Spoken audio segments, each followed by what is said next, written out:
الشافعي. جزاكم الله خير، بارك الله.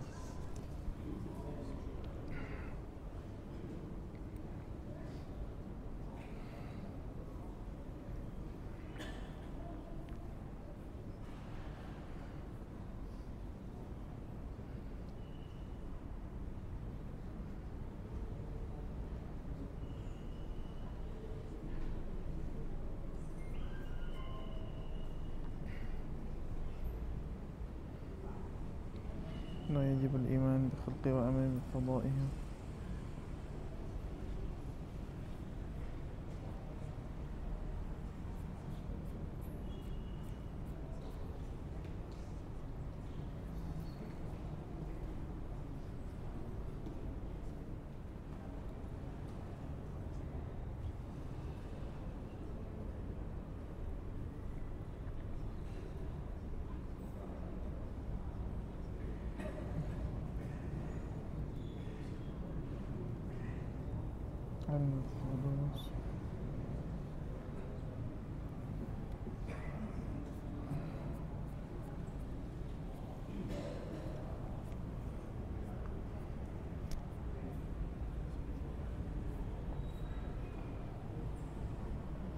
لا إله إلا الله وأن محمد رسول الله.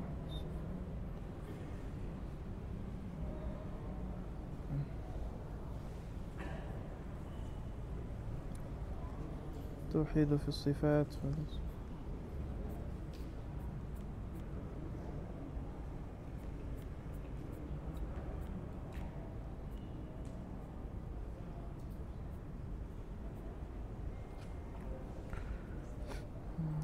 في المجوس الخلقة. بسم الله.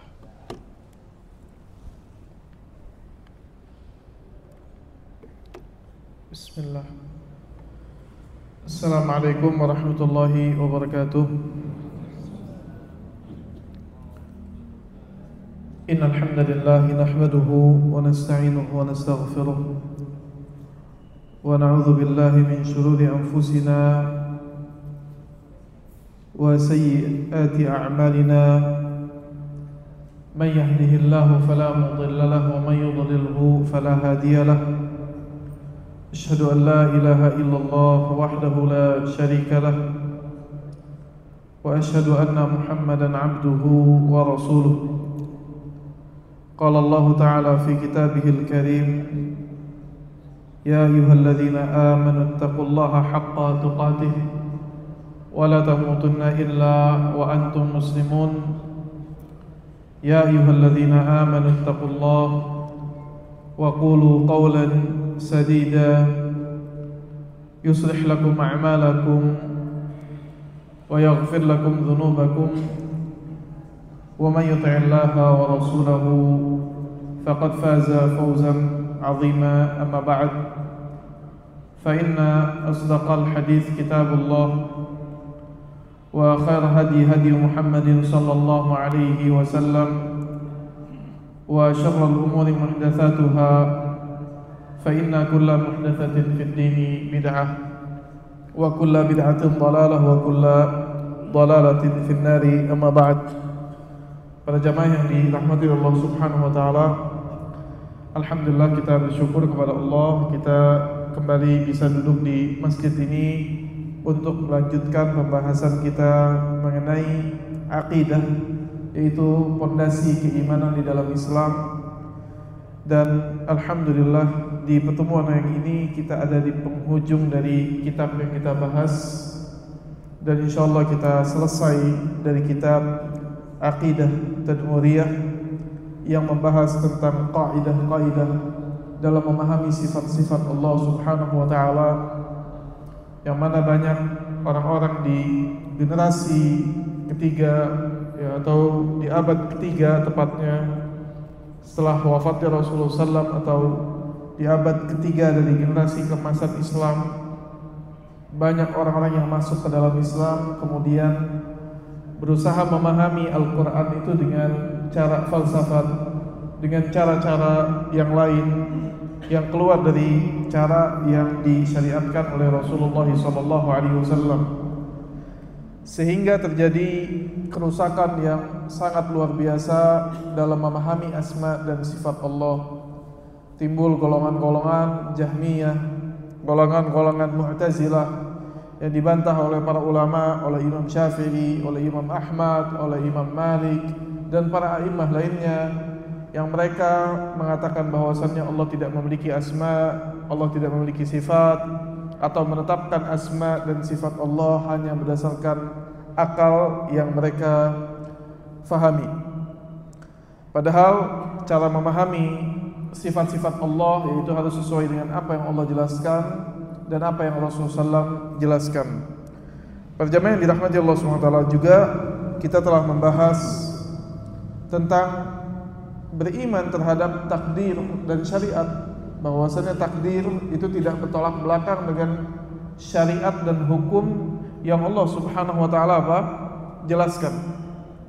Ketika seorang diperintahkan salat, zakat, puasa, sedangkan yang menakdirkan surga dan neraka itu adalah Allah, maka tidak bertolak belakang usaha kita untuk mendekatkan diri kepada Allah dan takdir yang Allah Subhanahu wa taala takdirkan kepada kita. Dan banyak juga orang yang salah faham dalam masalah ini, sehingga mereka hanya mengatakan kalau memang takdir kita sudah ditentukan, maka untuk apa kita beramal, untuk apa kita sholat, untuk apa kita zakat, untuk apa kita puasa, untuk apa kita berikhtiar dan lain sebagainya. Bahkan sebagian orang berbalik, menyeleweng lagi, bertentangan dengan akidah Ahlus Sunnah. Sebagian mereka mengatakan diri mereka lah sendiri yang menciptakan takdir tersebut, dan Allah tidak masuk dalam pilihan apa yang mereka pilih. Adapun Ahlus Sunnah wal Jamaah, mereka ada di tengah. Mereka beriman terhadap takdir Allah Subhanahu wa taala dan juga tetap menjalankan syariat. Apa yang Allah perintahkan dari kebaikan, apa yang Allah perintahkan dari perkara ma'ruf, apa yang Allah janjikan dari rezeki, pintu rezeki baik di dunia dan di akhirat, mereka datangi. Sementara berbarengan dengan mereka berikhtiar, mereka menjalankan syariat, tunduk terhadap syariat Allah, mereka pun beriman terhadap takdir-takdir Allah Subhanahu wa taala. Maka di akhir kitab tersebut, dan kita sampai pada poin ini, Syekhul Islam mengatakan wa jima'u dzalik annahu la budda lahu fil amrayni atau fil amri min aslain. Dan rangkuman tips, kata Syekh Islam Taimiyah rahimahullah, yang wajib kita datangkan dalam mengimani masalah takdir Allah dan syariat Allah adalah dua perkara. Wala budda fil qadar, atau di dalam syariat Allah ada dua perkara, dua usul. Wala budda fil qadar min aslaini, dan labud, dan haruslah dalam memahami takdir ada dua perkara lainnya yang kita senantiasa hadirkan dalam kehidupan kita. Fafil amr, adapun dalam mengimani perintah Allah, dalam mengimani syariat Allah, sikap seorang hamba, apa yang harus dia lakukan? Yang pertama, alaihi al-ijtihadu fil imtithal ilman wa amalan. Fala tazalu tajtahidu fil ilmi bima amara Allah bihi wal amalu bidzalik. Adapun sikap yang wajib dari dua sikap ketika datang perintah Allah, yang pertama, setiap muslim atau muslimah wajib bagi dirinya untuk ijtihad, senantiasa bersungguh-sungguh dan berusaha dalam menggapai ilmu yang Allah terangkan dalam Al-Quran. Memahami syariat Allah, dia bersungguh-sungguh datang, dia pelajari syariat Allah, dia pelajari ayat Allah. Jadi seorang muslim itu bukan cuma syahadat Allah ilaha illallah selesai, enggak. Tapi setelahnya dia harus buka itu Al-Quran.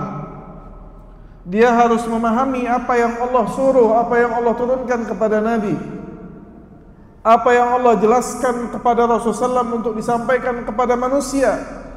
Yang di antara manusia itu salah satunya kita semua yang sekarang hadir di tempat ini. Maka ketika menjadi seorang muslim, untuk menjalankan perintah Allah, wajib dia sungguh-sungguh dalam berilmu dan beramal. Selesai dia mengetahui syariat Allah, apa yang Allah perintahkan, apa yang Allah larang, apa yang Allah ridhoi, apa yang Allah murkai, maka setelahnya dia datang kepada step mengamalkannya. Dia bersungguh-sungguh dalam mengamalkannya. Dalam menuntut ilmu butuh perjuangan. Setelah menuntut ilmu, mengamalkannya pun butuh perjuangan. Jadi jangan dipikir dalam menuntut ilmu itu tidak ada perjuangan. Jangan dipikir kalau untuk memahami syariat Allah itu tidak ada pengorbanan. Lah, ada pengorbanan. Dimulai dari masa keemasan Islam untuk memahamkan orang agama Allah, Rasulullah SAW butuh sampai terluka, butuh sampai diusir, diberikan ujian-ujian, dan yang paling berat itu ujian para anbiya. Alhamdulillah kita tidak sampai kepada ujian mereka. Kemudian datang setelahnya, setelah wafat Rasulullah SAW, generasi-generasi yang datang kepada sahabat, sama tidak tidur-tiduran, tidak rebah-rebahan, kemudian ilmu itu datang. Mereka datang kepada para ulama, mereka datang ke majelis-majelis ilmu, mereka cari hadis-hadis Rasulullah SAW, kemudian mereka memilah dan memilih mana hadis yang sahih, mana yang tidak, mana yang tersambung kepada Nabi, mana yang tidak. Kemudian mempelajari qiraat dalam Al-Quran, mempelajari tafsir dalam Al-Quran, sampai para a'immah diantaranya Al-Imam Mujahid Ibn Jabr, dia murid dari Ibnu Abbas, ia mengatakan, demi Allah, aku selama hidup memaparkan 3 kali Al-Quran kepada Ibnu Abbas, dari Al-Fatihah sampai An-Nas. Aku berhenti di setiap ayat dan aku tanya setiap ayat apa maknanya kepada Ibnu Abbas. Artinya mereka memiliki perjuangan untuk memahami ayat Allah.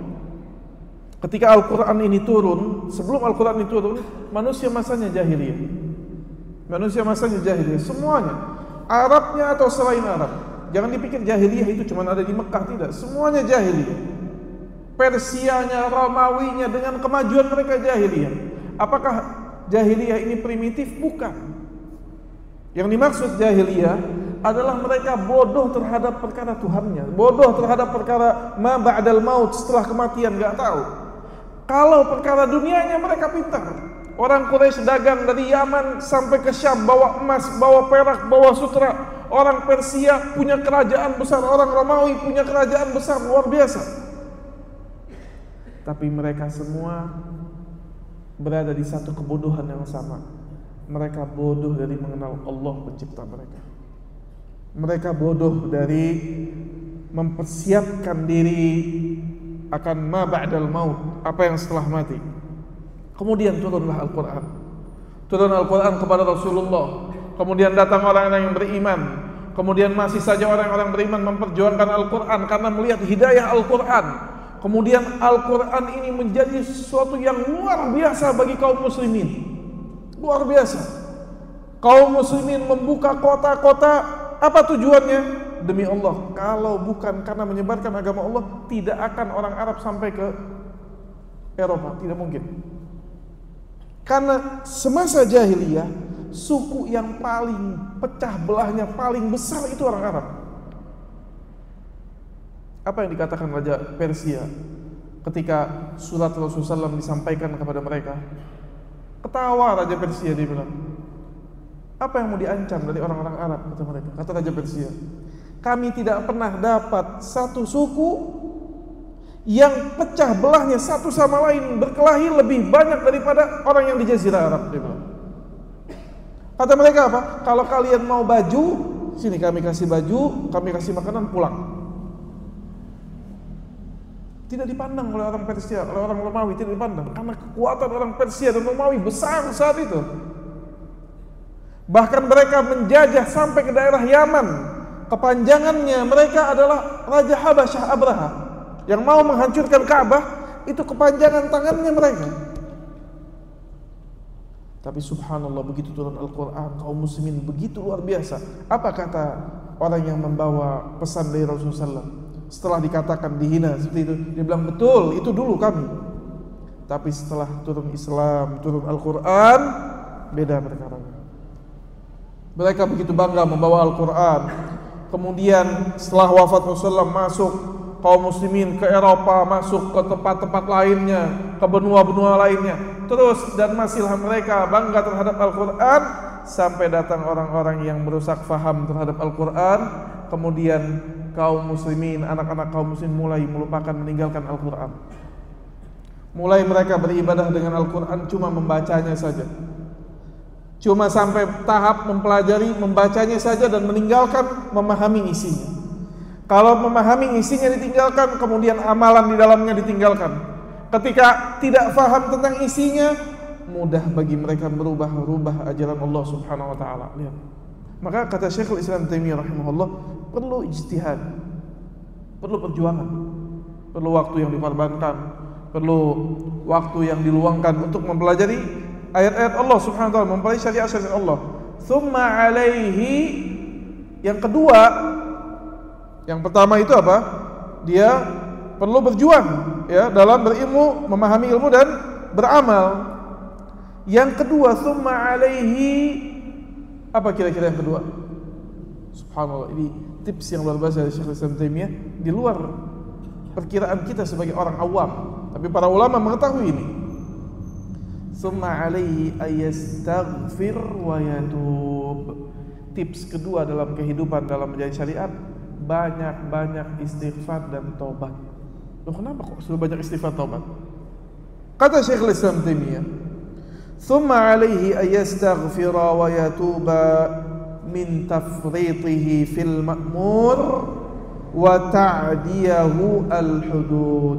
Hendaklah temani, sering iringi kehidupan kita, dalam keseharian kita, istighfar dan taubat. Karena betapa banyak kita itu kurang dalam menjalani perintah Allah Subhanahu wa taala. Betapa banyak dalam keseharian kita melanggar larangan-larangan yang Allah Subhanahu wa taala larang. Walihada, oleh karena itu kata Syekhul Islam Ibnu Taimiyah, kana al-masyru'u ay yakhtima jami'al a'mal bil istighfar. Oleh karena itu disyariatkan di dalam Islam seseorang menutup amalan solehnya dengan minta ampun pada Allah, disuruh istighfar. Fakana Nabi sallallahu alaihi wasallam, dahulu Nabi sallallahu alaihi wasallam, idzan sarafa min salatihi, apabila dia selesai melakukan salat itu amal soleh yang besar, tiang agama, salat 5 waktu, istighfar thalathan. Dahulu Nabi kalau selesai dari salat, assalamualaikum warahmatullahi wabarakatuh, assalamualaikum, apa yang dilakukan? Istighfar thalathan, dia meminta ampun kepada Allah 3 kali. Wa qad qala ta'ala, dan Allah Subhanahu wa taala berfirman, wal mustaghfirina bil ashar, dan orang-orang yang beristighfar kepada Allah di waktu sahur, di waktu orang-orang tertidur, di waktu orang-orang lelah dari sholat malam, dia bangun. Apa yang dia lakukan di antaranya? Wal mustaghfirina bil ashar, yang Allah puji adalah orang-orang yang minta ampun pada Allah di waktu malam hari. Padahal sholat malam ini amal soleh. Orang bangun tengah malam beribadah kepada Allah, amal soleh bukan? Ternyata amal soleh itu yang dia lakukan, dia beristighfar atas kekurangan dirinya dia. Ya, faqamu bil laili wa khatamuhu bil istighfar. Kata Syekhul Islam Ibnu Taimiyah, mana ayat ini? Mereka bangun dari waktu malam, kemudian sampai waktu sahur mereka tutup amalan mereka dengan istighfar, minta ampun kepada Allah Subhanahu wa taala. Wa akhiru surah nazalat, dan surat yang terakhir, surat yang sempurna, bukan ayat, tapi surat yang sempurna yang turun terakhir kepada Nabi SAW adalah surat Idza jaa nasrullahi wal fath. Kata Allah, apabila datang janji Allah, pertolongan Allah, nasrullahi wal fath, dan dibukanya kota Makkah, wa ra'aitan nasa yadkhuluna fi dinillahi afwaja, dan kalian melihat manusia berbondong-bondong masuk ke dalam agama Allah. Artinya kemenangan. Allah berikan nabinya sallallahu alaihi wasallam tujuannya yang paling terakhir, yaitu apa? Membersihkan Ka'bah dari beribadah kepada selain Allah. Apa yang Allah suruh? Apa Allah suruh berpesta setelahnya nabinya? Apa Allah suruh kaum muslimin berpesta? Kata Allah Subhanahu wa taala, "Fasabbih bihamdi rabbika wastaghfirhu." Kata Allah, "Fasabbih." Maka saat itu datang kata Allah, "Fasabbih." Sucikanlah bihamdi rabbika, dengan memuji Rabbmu, wastaghfirhu, dan minta ampun pada Dia. Innahu kana tawwaba. Dan sesungguhnya Allah Subhanahu wa taala itu Maha menerima taubat. Terus taubat itu, tawwaba itu menerima taubat berkali-kali, bukan satu kali. Artinya setiap hambanya berbuat dosa diterima taubat, setiap hambanya taubat diterima lagi, taubat lagi diterima lagi, terus. Bahkan dalam hadis kata Rasulullah SAW, Allah Subhanahu wa taala berfirman dalam hadis qudsi, ya, atau Rasulullah SAW menjelaskan, sesungguhnya innallaha la yamallu, Allah tidak akan bosan, atau ya, yang maknanya Allah tidak akan bosan untuk mengampuni kalian sampai hamba itu bosan untuk bertaubat kepada Allah Subhanahu wa taala. Maka dalam tafsir ayat ini, yaitu Allah Subhanahu wa taala perintahkan untuk beristighfar, menutup amalan soleh dengan bertaubat kepada Allah, minta ampun kepada Allah. Diriwayatkan oleh Aisyah radhiyallahu taala anha, wa fi sahih, dalam sahih, kana sallallahu alaihi wasallam yukthiru ayyakula fi ruku'ihi wa sujudihi. Dahulu Nabi banyak sekali mengulang dalam rukuknya dan sujudnya bacaan subhanakallahumma rabbana wa bihamdika Allahumma ighfirli, yata'awwalul Qur'an. Kata Aisyah, Nabi menafsirkan, mentakwilkan Al-Quran dengan zikir ini, dengan doa ini. Apa maksudnya? Bacaan zikir atau bacaan ketika sujud, kita tahu ada berapa versi. Ada subhana rabbiyal a'la, subhana rabbiyal a'la bihamdi. Bacaan sujud ada subhana rabbiyal azim. Dalam riwayat tafsir ayat ini, surat ini, setelah surat ini turun, Nabi memahami Allah memerintahkan Nabi banyak istighfar, sehingga Nabi setiap sujud dan ruku ia membaca versi subhanakallahumma rabbana wa bihamdik, sesuai perintah Allah, disuruh bertasbih memuji Allah sesuai ayat kata Rasul, subhanakallahumma, maha suci engkau Allahumma, wahai Rabb kami, rabbana wa bihamdik, dan kami memujimu, ya, atau sesuai pujianmu, ya, Allahumma ghafirli, ya Allah ampunilah aku. Jadi kata Aisyah, setelah turun ayat ini Nabi senantiasa baca dalam sujudnya dan rukuknya doa tersebut, ya.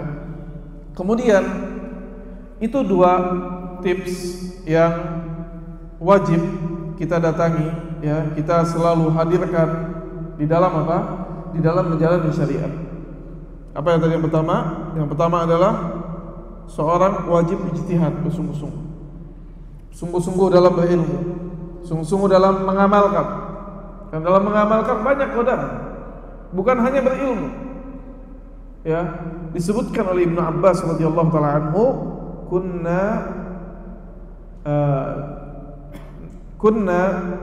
nata'allamu 10 ayat minal Qur'an la nujawizhunna, atau kama qala, hatta na'lamu ma'nahu wa na'malu bihi, atau kama qala. Disebutkan oleh Ibnu Abbas, dahulu kami mempelajari 10 ayat dari Al-Quran, kami tidak berpindah sampai kami memahami apa yang ada di dalamnya, kemudian kami mengamalkan apa yang ada di dalamnya. Dalam beramal butuh ijtihad, tidak mudah, ya. Tidak mudah untuk menjadi seorang yang mengikuti Rasulullah SAW, apalagi di akhir zaman. Kata Rasulullah, bada al-islamu gharib wa sayudu ghariban kama bada, fatuba lil ghuraba. Kata Rasulullah, bada al-islamu gharib, mulai Islam itu gharib, asing. Wa sayudu kama bada, akan berulang asing seperti dimulai. Fatuba lil ghuraba, kata Rasulullah, maka beruntung orang yang gharib, orang yang asing. Maksudnya seperti apa? Dahulu tidak ada orang sholat ke masjid, dahulu tidak ada orang sholat sesuai syariat Islam. Makanya ketika Nabi sholat sendiri di depan Ka'bah, Apa kata Abu Jahal? Kalau seandainya aku masih melihat orang ini sholat di depan Ka'bah atau anna ra'sah, maka aku akan injak kepalanya, kata Abu Jahal. Gak ada orang yang sholat, gak ada orang yang menerapkan syariat. Kemudian datang Islam, dan sahabat-sahabat masuk Islam, Nabi SAW hijrah ke Madinah, dibuka kota Makkah, sholat menjadi perkara biasa, gak asing. Semua satu Makkah sholat. Asing gak lihat orang sholat? Gak ada. Kemudian orang-orang sholat di masjid, dibangun masjid-masjid, sholat orang di dalam masjid berjamaah. Subhanallah, berdatang zaman, datang orang-orang yang sholat subuh ke masjid. Orang bilang, oh Masya Allah, orang ini soleh. Sholat 5 waktu di masjid apa? Oh, orang ini soleh. Gharib, asing, padahal sholat 5 waktu, bukan yang lain. Yang dahulu seharusnya sholat 5 waktu ini wajar. Yang bahkan orang-orang yang berbuat maksiat di zaman Nabi SAW itu sholat juga ke masjid. Mana dalilnya? Ibnu Abbas mengatakan, kami tidak melihat orang yang meninggalkan sholat berjamaah kecuali apa? Munafik. Saking sholat di masjid itu biasa. Semua orang sholat di masjid, gak istimewa. Kalau ada orang sholat di masjid, ya begitu kaum muslimin harus. Kalau orang berhenti dalam beramal ketika lagi berniaga, beramal, kemudian datang waktu sholat dia berhenti, itu bukan satu hal yang asing. Memang seharusnya muslim seperti itu. Tapi subhanallah, datang satu zaman ketika di pasar, datang waktu azan, waktu sholat, berhenti kita berdagang. Orang katakan, oh ini asing, solehnya orang. Subhanallah, butuh perjuangan. Ya. Kemudian untuk memahami syariat Allah dan mengamalkannya, banyak rintangan-rintangan, banyak cemoohan. Dikala orang semuanya berdusta, dia berusaha untuk jujur. Dan tetap dia jujur walaupun orang bilang dia asing. Dikala semua orang menggandrungi maksiat, dia mau meninggalkan maksiat, kata orang dia orang asing. Subhanallah. Dikala orang sibuk waktunya, nggak ada yang hadir ke majelis-majelis ilmu, dia datang dari rumahnya mau duduk di majelis ilmu, orang bilang asing. Ngapain duduk di majelis ilmu? Baik lebahan di rumah, dagang dan lain sebagainya, dapat uang. Lah dia tahu pasti akhiratnya dia butuh waktu. Maka ketika beramal, dia butuh apa? Butuh ijtihad, butuh perjuangan. Dan juga butuh istighfar tadi ketika dia sudah beramal. Jangan salah seorang dari kita, yaghtar bi'amalih, dia terpedaya dengan amalannya. Karena sebaik-baiknya kita beramal tidak sempurna sesempurna Rasulullah SAW. Maka kita butuh apa? Taubat kepada Allah, karena amalan kita kurang. Banyak subhanallah, ketika sudah bisa beramal, sudah berusaha berjuang asing, lihat, sudah asing dia bisa berjuang. Belum lagi syaitan menggoda dari dalamnya, dari hatinya. Belum lagi penyakit ria, penyakit sum'ah, penyakit ujub, bangga terhadap amalannya, ingin dilihat oleh orang lain amalannya. Subhanallah. Maka saking beratnya untuk mendapatkan amalan soleh yang baik, yang ikhlas, diterima oleh Allah Subhanahu wa ta'ala, butuh doa ini, butuh sungguh-sungguh, dan butuh banyak taubat kepada Allah Subhanahu wa ta'ala. Kemudian kata Syekhul Islam Taimiyah rahimahullah, wa amma fil qadari, adapun dalam masalah takdir Allah Subhanahu wa ta'ala, ya, juga ada 2 perkara yang wajib, ya, didatangkan oleh seorang muslim dalam bersikap terhadap takdir Allah. Terkadang datang takdir yang baik, datang takdir yang buruk, tidak bisa diprediksi. Kita berusaha berikhtiar, tapi takdir itu datang kepada kita semua. Apa yang kita harus lakukan? Yang pertama, fa'alaihi ayasta'ina billah fi fi'li ma amara bihi wa yatawakkalu alaihi wa yad'uhu wa yarghabu ilaihi wa yasta'idhu bihi wa yakunu muftaqiran ilaihi fi talabil khairi wa tarki syarr. Yang pertama, fa'alaihi ayyasta'ina billah, hendaklah dia senantiasa minta tolong pada Allah dalam mengerjakan perintah-perintah Allah dan di dalam menjalankan takdir Allah, minta tolong sama Allah supaya dia diberikan kekuatan, supaya dia diberikan kekuatan hatinya, kelegaan hatinya. Wa yatawakkalu alaihi wa yad'uh, dan dia bertawakal kepada Allah dan meminta kepada Allah. Wa yarghabu ilaih, dan terus berusaha mendatangkan amalan yang Allah Subhanahu wa taala ridhai sehingga dia bisa dekat dengan Allah. Wa yasta'idzu bihi wa yakunu muftaqiran ilaihi fi talabil khairi wa tarki syarr, dan dia terus menerus muftaqiran. Muftaqiran itu artinya fakir, miskin, merasa butuh, bergantung pada Allah dalam mendapatkan kebaikan dan terjauh dari keburukan. Ini tips pertama dalam takdir. Kalau tadi dalam menjalani apa? Syariat. Dalam menjalani takdir, takdir itu ada dua, yang baik atau yang buruk. Nasib baik, nasib buruk. Dalam mendapatkan kebaikan dan keburukan, jangan cuma bersandar pada usaha dia, bukan. Tapi dia betul-betul bersandar kepada Allah. Minta, berdoa, minta tolong, setiap hari merintih kepada Allah, setiap hari meminta bantuan, walaupun di hari itu dia dapat nikmat. Terkadang orang berbicara minta bantuan sama Allah kalau dapat takdir buruk. Enggak, walaupun dapat takdir senang, minta bantuan sama Allah. Gimana caranya ini takdir senang menjadi nikmat, dan nikmat ini yadum, bisa terus ada dan bisa dia syukuri. Dan ini yang dicontohkan Rasulullah SAW. Bagaimana Rasulullah SAW berzikir pagi petangnya, meminta tolongan kepada Allah SWT. Dia minta perlindungan di dalam paginya, minta kebaikan di dalam paginya. Begitu juga waktu sore datang, minta perlindungan di dalam sorenya, minta perlindungan di dalam, minta kebaikan dalam sorenya, minta dijauhkan keburukan di waktu paginya, minta dijauhkan keburukan waktu sorenya. Setiap hari Rasulullah SAW ulang ini, meminta kepada Allah Subhanahu wa taala. Seperti itu juga ketika kita sholat.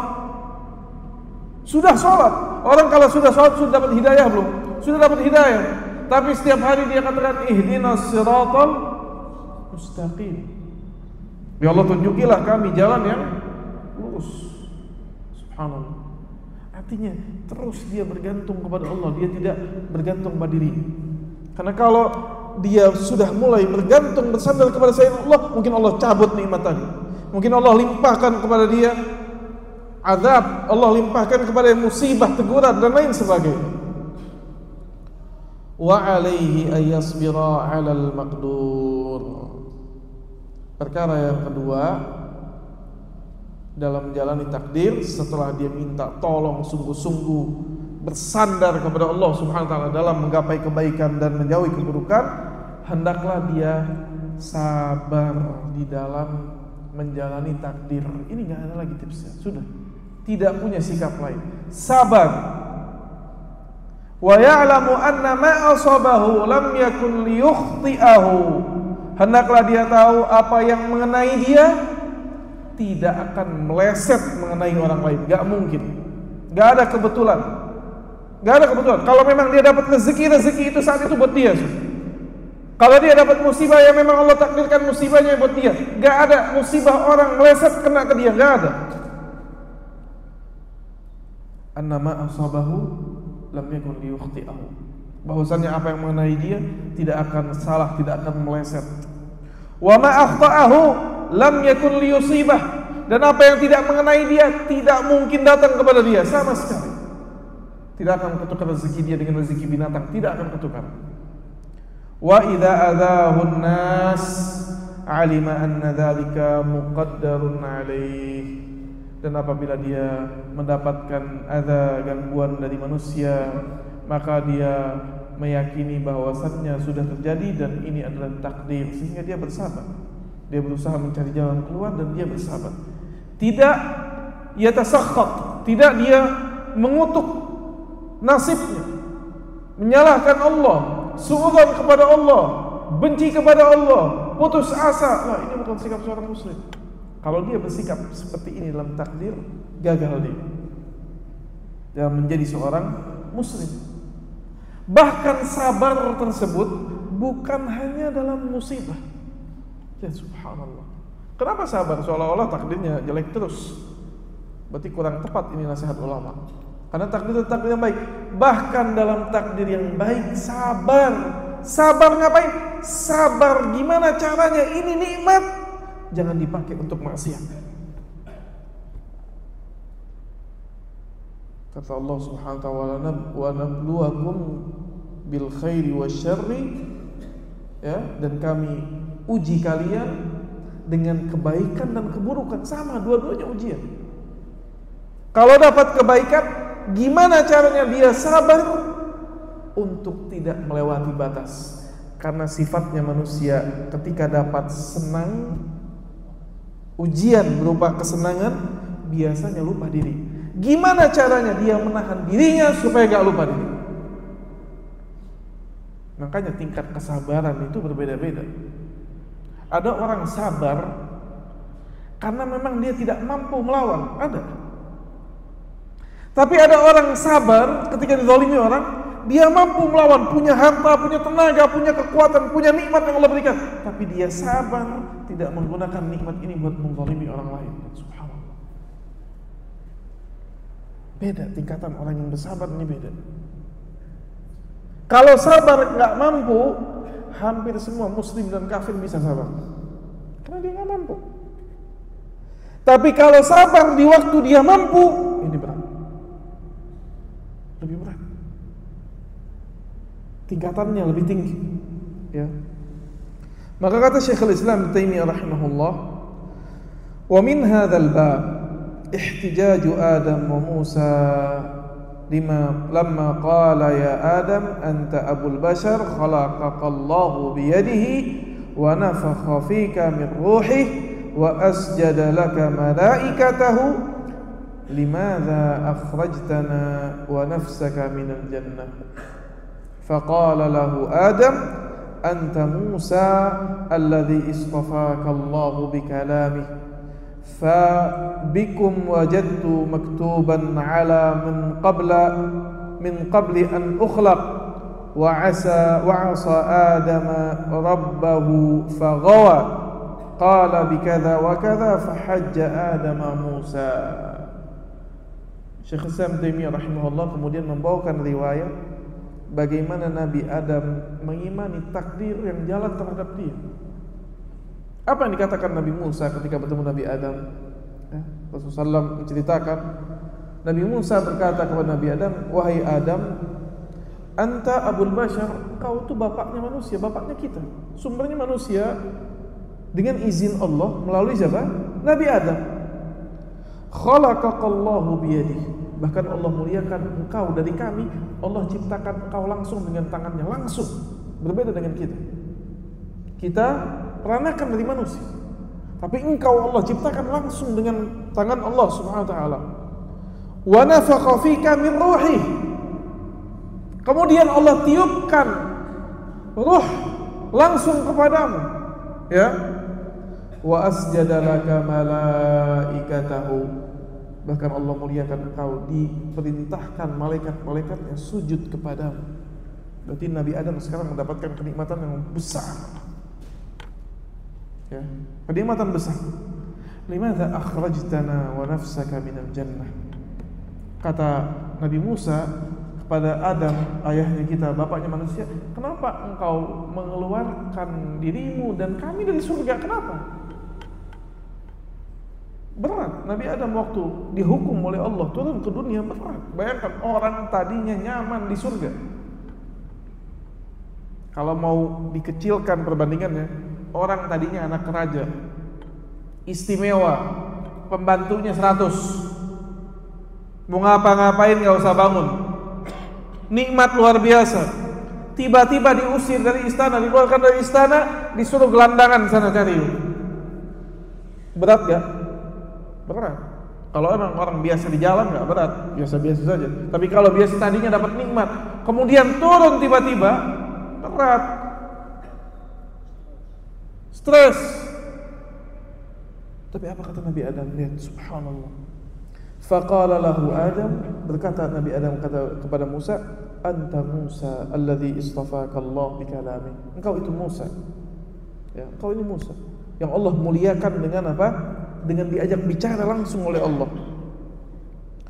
Dan kata Nabi Adam, ya, Nabi Adam berhujjah dengan takdir. Dia beriman dengan takdir. Kata Nabi Adam, apa yang aku lakukan bukankah telah tertuliskan di dalam kitabullah? Telah Allah takdirkan min qabl an ukhlaq, dari sebelum aku ciptakan. Karena Allah menakdirkan takdir apa? 50.000 tahun sebelum menciptakan langit dan bumi. Apa kata Allah? Wa 'asa Adamu rabbahu faghawa. Dan Adam bermaksiat kepada Allah, faghawa. Subhanallah. Maka kata para ulama atau kata Rasulullah, fahajja Adam Musa bitakdir.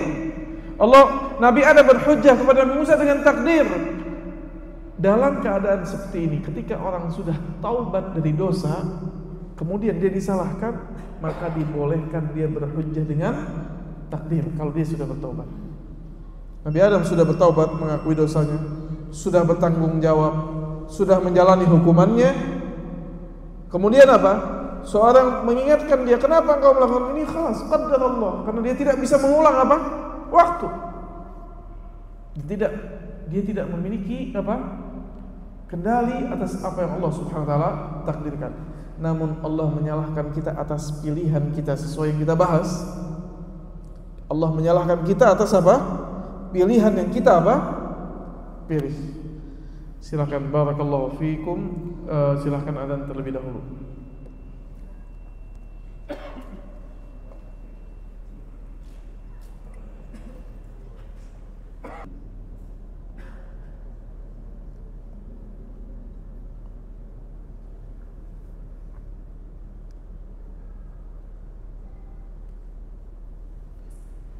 Baik, para jamaah rahmati Allah Subhanahu wa taala, ya. Maka Syekhul Islam rahimahullah ia membawakan ya kisah tadi, riwayat tadi mengenai bagaimana Nabi Adam berhujjah dengan takdir Allah Subhanahu wa taala, ya, berhujjah dengan apa yang Allah Subhanahu wa taala takdirkan, sehingga ia mengatakan wa dzalika anna Musa, kata Syekhul Islam, dan itu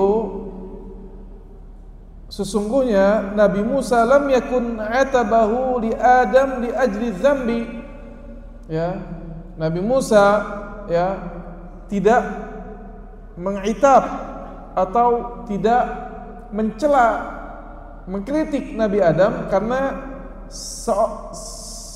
hanya sebatas dosanya dia, bukan itu, ya. Tapi Nabi Musa mengkritik Nabi Adam dengan menyalahkan keluarnya manusia dari surga disebabkan oleh siapa? Nabi Adam. Bukan cuma kesalahan siapa? Nabi Adam. Kalau dia mengkritik kenapa engkau berbuat dosa, sudah bertaubat, selesai. Tapi Nabi Musa menyandarkan sebab terbesar keluarnya manusia dari surga itu apa? Maksiatnya apa? Nabi Adam. Bedakan. Beda orang mengkritik, kenapa engkau berbuat salah? Harus dia bilang saya mengakui salah dan saya berdosa, selesai. Dan beda dia mengkritik dampak dari kesalahannya, ya, terus menyalahkan dia dampak dari kesalahannya, padahal dia sudah apa? Bertobat. Karena kamu berbuat ini, kita jadi seperti ini. Karena kamu berbuat ini, kita jadi seperti ini. Maka ketika orang sudah bertobat dan dampak kesalahannya masih ada, dia berusaha memperbaiki, maka dia boleh berhujjah dengan takdir. Dia katakan saya tidak memiliki apa? Kekuasaan wewenang atas dampak yang saya lakukan. Ini takdir siapa? Allah Subhanahu wa taala, ya. Itu yang dilakukan oleh apa? Nabi Adam, ya. Juga Syekhul Islam rahimahullah setelah itu memberikan isyarat bahwasannya wahum ma'murun ayanzuru ilal qadari fil masaib. Maka dari riwayat-riwayat tadi, dari ayat-ayat tadi, kita diperintahkan untuk melihat takdir ketika keadaan sulit. Lihat, ini cara seimbang menjalani takdir. Ketika lagi sulit, agar seorang muslim tidak terlalu stres, dia boleh melihat takdir. Ya sudah, qadarallahu ma syafa'al, membuka harapan. Lagi susah, khalas, qadarallah, Allah takdirkan hari ini susah, insyaallah besok senang. Masih susah, qadarallah, sudah. Ini takdir Allah. Semua takdir Allah itu apa? Baik, pasti ada jalan keluarnya. Beda dengan orang yang tidak beriman dengan takdir. Ketika timpa musibah, ketika terjadi masaib, kesulitan, dia akan saling menyalahkan. Tidak ketemu solusi, putus asa. Tidak ketemu solusi, bunuh diri. Lihat, beda dengan seorang muslim. Seorang muslim itu optimis. Baik dia terjatuh sekarang dalam kesalahan, dalam dosa, dia tertimpa musibah, tapi apa yang mesti dilakukan? Apa berdiam terus, tenggelam dalam musibahnya, tenggelam terus dalam maksiatnya? Tidak, berhenti, khalas. Mencari jalan keluar. Bagaimana caranya? Khalas, ini qadarullah ma syaa. Ini takdir dari Allah Subhanahu wa taala. Bagaimana caranya saya keluar mendapatkan keridhaan Allah Subhanahu wa taala sehingga saya menjadi golongan yang Allah Subhanahu wa taala ridhai. Dan itu yang Allah Subhanahu wa taala perintahkan, kata Syekhul Islam Taimiyah. Wa ayastaghfiru minal ma'aib kama qala ta'ala, dan dia diperintahkan untuk istighfar, taubat ketika melihat dosa. Beda kalau orang enggak beriman. Orang enggak beriman kalau berbuat dosa, yang enggak beriman, terus syaitan akan membayang-bayangi dosa dia, terus stres dia dengan dosa dia, seolah-olah dia tidak punya Rabb yang Maha Pengampun, padahal dia punya Rabb Maha Pengampun. Dan memang itu tugasnya syaitan. Syaitan itu tugasnya bikin memperburuk suasana ketika dapat musibah sehingga orang stres, dan memperkeruh suasana ketika seorang maksiat dengan menggambarkan bahwasannya Allah tidak akan menerima taubat dia, sehingga orang tidak mau keluar dari maksiatnya, kepalang maksiat terus. Kalau dia punya Rabb yaghfirudz dzunub, dia punya Rabb yang mengampuni dosa. Apa kata Syekhul Islam Taimiyah? Di antaranya beliau berdalil dengan firman Allah Subhanahu wa taala di dalam surat Ghafir. Ya, Allah Subhanahu wa taala berfirman, "Fasbir inna wa'dallahi haqq wastaghfir li dzambik." Kata Allah, fasbir, sabarlah dalam masalah apa? Takdir. Dapat keburukan, sudah apa? Sabar. Ya. Pesannya Syekh Al-Islam ini sesuai dengan ayat. Dia berdalil dengan ayat ini. Ya, dia berhujjah dengan ayat ini. Dan begitu para ulama ketika memberikan pesan, dia ambil pesan tersebut dari Al-Quran, bukan karena dia pintar, bukan, tapi dia ambil dari Al-Quran. Fasbir, kata Allah, sabarlah. Inna wa'dallahi haq, sesungguhnya janji Allah itu hak. Sabar terhadap musibah, ini janji Allah. Janji Allah ada jalan keluar bagi orang yang bertakwa. Allah siap dengan membuka harapan, beriman terhadap takdir, terhadap apa? Takdir. Wastaghfir li dzambik, dan minta ampunlah bersama sabar ini, minta ampunlah kepada Allah atas dosa-dosa. Ya, subhanallah. Ini subhanallah tips dalam kehidupan. Banyak orang yang enggak tahu tips ini sehingga mereka mencari ketenangannya minum khamr, mabuk-mabukan. Lihat orang-orang yang suka mabuk, sebagian dari mereka, tidak semua, mungkin sebagian dari mereka, itu orang-orang yang banyak punya masalah. Punya masalah lari ke minuman keras, punya masalah lari kepada narkoba, punya masalah lari kepada nongkrong-nongkrong, mau melupakan masalahnya. Punya dosa, lari minum keras supaya lupa, nggak ada beban dosa, ada beban mental. Kalau dia sadar, terus terbebani mentalnya. Subhanallah, datang syariat, diberikan jalan keluar. Punya dosa, punya maksiat, punya kesalahan, kena musibah, sabar, taubat pada Allah, beristighfar pada Allah. Jelas? Ya, ini tips yang sangat luar biasa. Kemudian Syekhul Islam Ibnu Taimiyah rahimahullah membawakan ayat-ayat yang lain yang menunjukkan bahwasannya apa? Bahwasannya Allah memerintahkan menyeimbangkan ini antara takdir dan menjalankan syariat Allah, sahabat terhadap takdir Allah, dan beristighfar kepada Allah, minta ampun kepada Allah. Maka fal ibadah, kata Syekhul Islam Ibnu Taimiyah, ibadah itu selalu direndengkan dengan minta tolong. Maka dari itu Allah katakan, iyyaka na'budu wa iyyaka nasta'in. Hanya padamu kami menyembah dan hanya padamu kami minta tolong. Kemudian Syekh Islam Ibnu Taimiyah rahimahullah menjelaskan dua poin setelahnya, yaitu poin yang sama-sama sering kita bahas. Syarat diterima amalan adalah ikhlas dan sesuai dengan apa? Ajaran Rasulullah SAW, sesuai dengan sunnah Rasulullah SAW. Kemudian poin kedua dia menjelaskan juga tentang bahwasannya sebaik-baiknya orang setelah Nabi yang kita tiru adalah 3 generasi terbaik, yaitu sahabat-sahabat Rasulullah, para tabi'in, terutama kita merujuk kepada sahabat-sahabat Rasulullah sallallahu alaihi wasallam. Wallahu taala a'lam bishawab para jamaah. Dengan ini kita selesai dari kitab Aqidah Tadmuriyah, dan alhamdulillah bukan cuma selesai sekarang, tapi silahkan dimurajaah, dengarkan apa yang kita telah bahas, kemudian tulisan-tulisan yang memang menulis, kemudian kita praktekkan. Ya, kita